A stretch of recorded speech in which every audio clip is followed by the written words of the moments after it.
Hey guys, welcome to AnthroWord. So in this lecture we are going to discuss about the topic human evolution and the emergence of man. जैसा कि last lecture में हमने इस topic को discuss किया था और उसमें एक नेक्स्ट टॉपिक है लैमार्किज्म, जो कि प्री डार्विनिज्म का एक पार्ट है। तो आइए लेक्चर को स्टार्ट करते हैं। तो सबसे पहले देखते हैं ह्यूमन एवोल्यूशन क्या होता है। Human evolution is the evolution of Homo sapiens from their ancestors.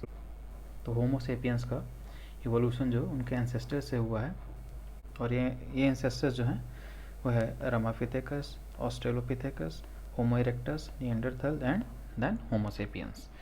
तो जो इवोल्यूशन का प्रोसेस रहा है, जो प्रोसीजर रहा है, जिस वे में इवोल्यूशन हुआ है, और यहाँ इवोल्यूशन को 3 पार्ट में हम देखेंगे। एक इरेक्ट पोस्चर के बारे में देखेंगे, दूसरा टेथ साइज़ के बारे में देखेंगे, और तीसरा जो है ब्रेन साइज़ के बारे में देखेंगे।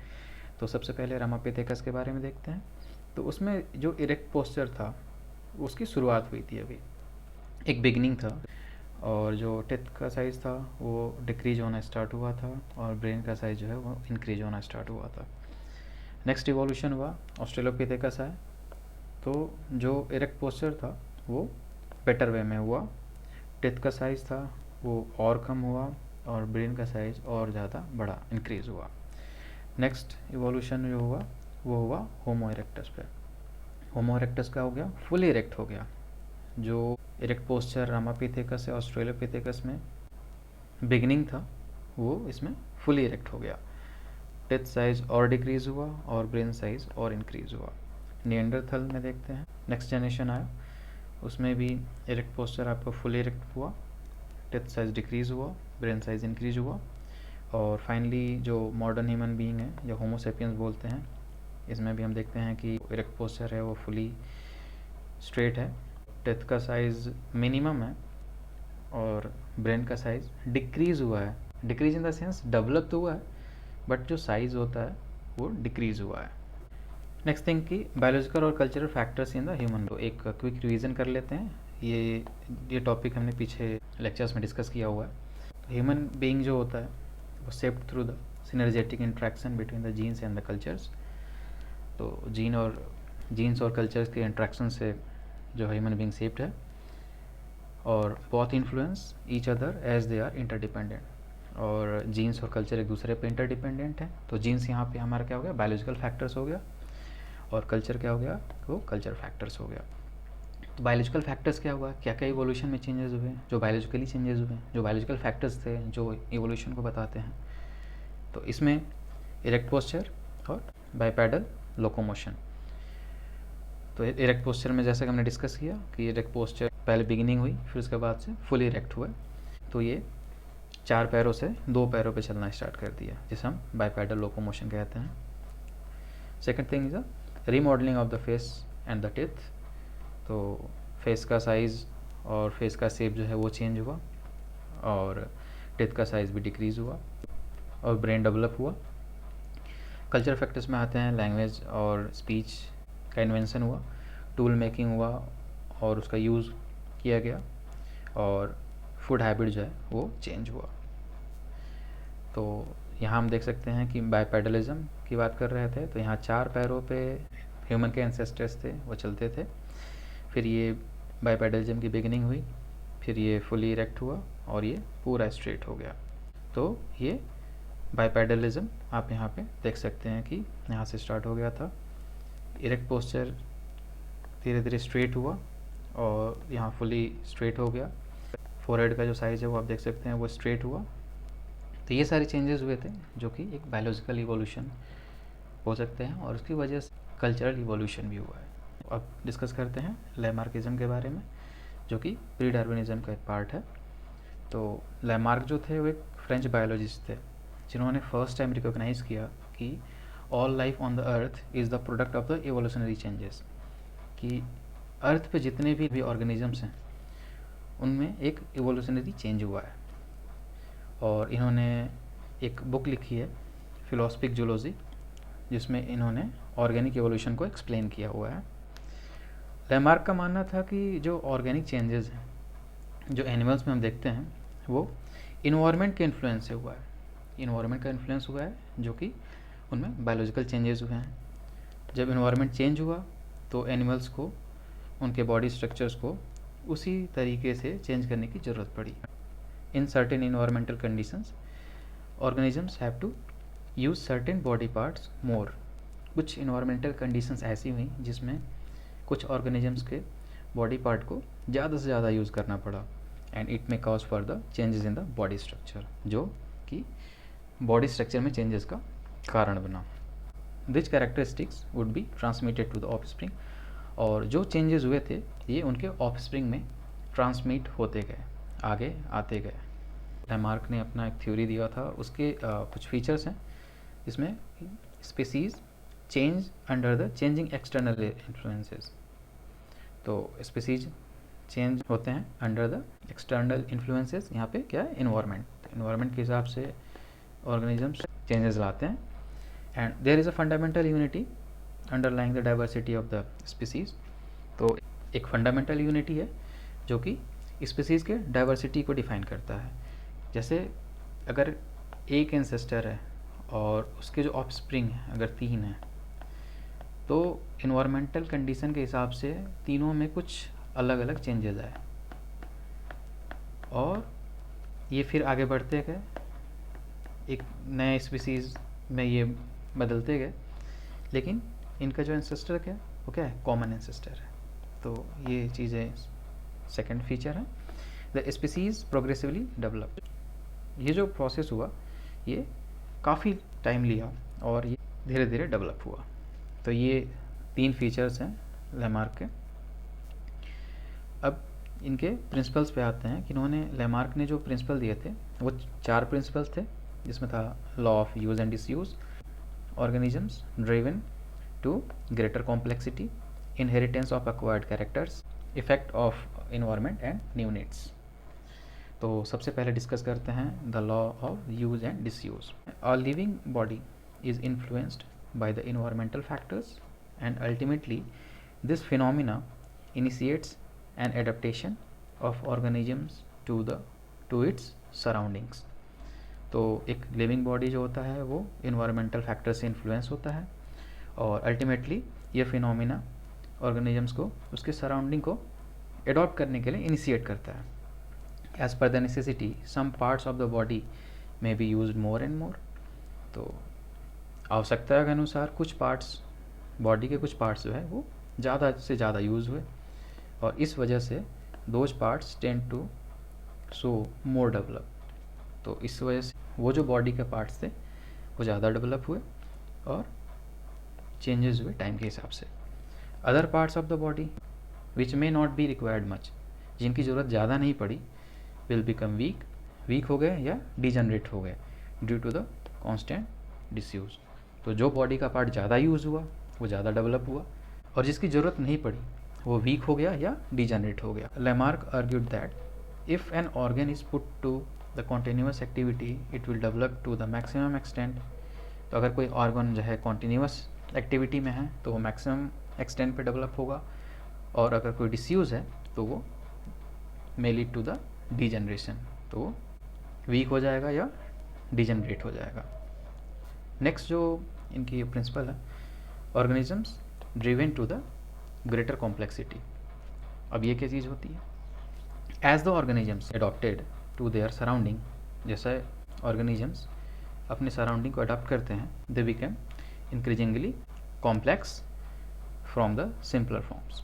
तो ये सिंपल फॉर्म से कॉम्प्लेक्स हो जाते हैं और ये कॉम्प्लेक्सिटी किस चीज़ में आती है, तो सेल्स और ऑर्गन्स में आती है. तो अगर कोई भी ऑर्गेनिज्म है जो अपने सराउंडिंग को अडॉप्ट कर रहा है तो नेक्स्ट जो ऑफस्प्रिंग होगा वो मोर कॉम्प्लेक्स होगा as compare to his ancestor और वो जो कॉम्प्लेक्सिटी आएगी वो सेल्स और ऑर्गन्स में आएगी. तो नेक्स्ट जो प्रिंसिपल है, इनहेरिटेंस ऑफ एक्वायर्ड कैरेक्टर्स. इसमें देखते हैं तो जो इवोल्यूशन है वो रिजल्ट है एडाप्टेशन का इन्वायरमेंट के. तो जो मॉडिफिकेशंस हुए हैं during the life time of the organisms become hereditary. तो जो भी चेंजेस हुए हैं वो हेरिडिटरी हो गए and will be inherited to the offspring और वो ऑफस्प्रिंग में इनहेरिटेड हो गए. And all the modifications are automatically transmitted to the next generation. तो जो भी चेंजेस हुए इन्वायरमेंट की वजह से वो ऑटोमेटिकली ट्रांसमिट हो गए to the next generation and so become the part of the heredity. तो वो ऑफस्प्रिंग में ऑटोमेटिकली ट्रांसमिट हो गए और ये हेरिडिटी का पार्ट बन गया। फोर्थ जो प्रिंसिपल है, effects of environment and the new needs. इसमें क्या है कि the environment influences all the organisms. Environment जो है सारे ही ऑर्गेनिजम्स को इन्फ्लुएंस करता है। A slight change in environment bring about the changes in the organisms. अगर एक स्लाइट चेंज इन्वायरमेंट में होता है तो ऑर्गेनिजम्स में भी चेंजेस आते हैं। And this gives rise to the new needs, जो कि ऑर्गेनिजम्स को एक नई ज़रूरत के लिए राइज करता है, which in turn produces new structures, जो कि ऑर्गेनिज्म में न्यू स्ट्रक्चर को प्रोड्यूस करता है और the formation of new organs या न्यू ऑर्गन्स को जनरेट करता है, जो and changes the habit of organisms. तो अगर कोई इन्वायरमेंट में चेंजेस होते हैं तो उससे ऑर्गेनिजम्स में भी चेंजेस आते हैं, और जो ऑर्गेनिज्म चेंजेस आते हैं जिससे उनकी न्यू नीड्स जनरेट होती है, और उस न्यू नीड्स को कंप्लीट करने के लिए उनका बॉडी का जो पार्ट होता है वो न्यू स्ट्रक्चर में जनरेट होता है, चेंजेस होते हैं उनके हैबिट्स में। तो ये 4 प्रिंसिपल्स थे लैमार्क के। लैमार्क ने कुछ एग्जांपल्स दिए और उसके बिहाफ पे उन्होंने अपने थ्योरी को प्रूव किया। तो उन्होंने सबसे पहला एग्जांपल दिया कि long neck and the tall front legs of the giraffe. तो जिराफ के जो लॉन्ग नेक होती हैं और जो फ्रंटल लेग की जो हाइट होती है as compare to the back legs, ये ज़्यादा लंबी होती है। तो इसका इन्होंने रीज़न दिया अपने थ्योरी के थ्रू कि ancestors of the giraffe were normal animals. तो जो एंसेस्टर्स थे जिराफ के वो नॉर्मल एनिमल्स थे, जैसे नॉर्मल एनिमल्स होते हैं, काऊ हो गया, बुफेलो हो गया, जो कि डिपेंड होते थे grass and the bushy vegetation पे फॉर देयर सर्वाइवल। फिर सडन क्या हुआ कि स्केर्सिटी हो गई। लिफी वेजिटेशन में जो ग्रास और बुशी वेजिटेशंस पे डिपेंडेंट रहते थे, तो कुछ इन्वायरमेंट फैक्टर की वजह से स्केर्सिटी हो गई। फिर इस वजह से ये फोर्स हो गए to giraffe depend on the leaves of the tall trees. तो जो लंबे पेड़ों की जो पत्तियाँ होती थी उनके ऊपर ये डिपेंड हो गए। इन्वायरमेंट की वजह से force the giraffe to depend on the leaves of tall trees. They had to stretch their neck and the fore limbs. तो उन्हें अपने गर्दन को स्ट्रेच करना पड़ा, अपने फोर लिम्स को ज़्यादा स्ट्रेच करना पड़ा, और कॉन्टिन्यूस स्ट्रेचिंग की वजह से लॉन्ग नेक हो गया और लॉन्ग फोर लिम्स हो गया, और जो कि प्रेजेंट जिराफ में आप देखते हैं। तो ये एक कंडीशन थी कि इन्वायरमेंट में चेंज हुआ, जो ग्रास और बूसी वेजिटेशंस थे वो गायब हो गए, और उसकी वजह से उन्हें जिराफ को फोर्स किया इस इन्वायरमेंटल कंडीशन ने उन्हें लंबे पेड़ों के पत्तियों पे डिपेंड होने के लिए, और इसकी वजह से उनकी गर्दन और फोर लिम्स में खिंचाव आया, और कॉन्टीन्यूस खिंचाव आने की वजह से उनके ऑर्गन्स लंबे हो गए। सेकेंड एग्जाम्पल दिया इन्होंने कि disappearance of the limbs in the snacks. तो जो स्नैक्स आज के इस टाइम पे हम स्नैक्स देखते हैं उनके कोई फिट नहीं होते हैं, उनके कोई लिम्स नहीं होते हैं, क्योंकि the snakes have been evolve from the lizard like ancestor, जो कि रेप्टाइल कैटेगरी में आते हैं। तो ये लिजार्ड से इवॉल्व हुए हैं, which were having 2 pair of limbs. तो सांप, पहले जो सांप थे उनके पास 2 पेयर थे लिम्स के। Loss of limbs due to the habit of moving along the ground and the pass through the narrow places. तो ये जो लिम्स का लॉस हुआ वो ग्राउंड पे मूव करने की वजह से और नैरो प्लेसेस से पास होने की वजह से ये लॉस हो गया। क्योंकि इनके पैरों का कोई यूज़ नहीं था, क्योंकि ये सरकना स्टार्ट कर दिया था इन्होंने, तो इन्होंने अपना पैर का यूज़ करना बंद कर दिया, और इसकी वजह से finally cause the total loss of limbs. तो इनके लिम्स जो है वो टोटली लॉस हो गए। और ये लैमार्क ने बताया है फ्लाइटलेस बर्ड्स, जैसे ऑस्ट्रिच होते हैं, डक्स होते हैं, या कीवी ऑफ द न्यूजीलैंड, ये जो बर्ड्स होती हैं ये फ्लाइटलेस होती हैं।